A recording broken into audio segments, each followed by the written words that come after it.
आंतरराज्य डकैती ग्यांग गिरफ जणिया आंतरराज्य डकैती दल को गिरफ कर सफल होईछि रायगढ़ टाउन थाना पुलिस।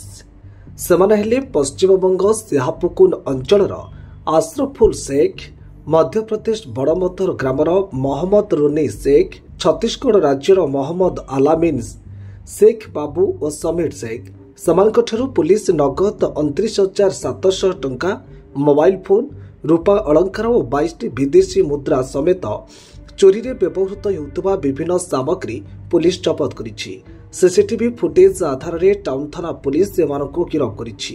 ए ग्यांग रो मास्टरमाइंड अशरफुल शेख समेत अन्य अभियुक्त किछि मास पूर्व पश्चिम बंगरे भेटघाट हेबा परे ओडिशा को टार्गेट करथिले। प्रथमे ए लुटेरा दल जरी और प्लास्टिक बोतल गोटाड़ी हिसाब रे काम करिबा परे सहरर विभिन्न अंचल बुली ताला पड़ुथिबा घर को टार्गेट करुथिले। डकैत दल जगन्नाथ मंदिर निकट में भड़ा घरे रहउथिले।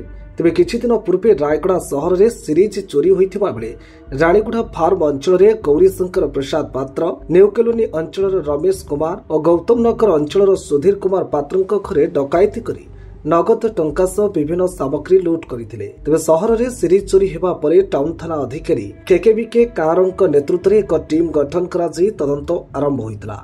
सीसीटीवी फुटेज को आधार करी तदंतकारी टीम लगातार किछि दिन लुटेरा मानक उपरे नजर रखिबा सह आज सेमानकु गिरफ करी कोर्ट चालान करा जाइछि बोली पुलिस पक्षरु एक सांबादिक सम्मेलन रे सूचना दिया जाइछि।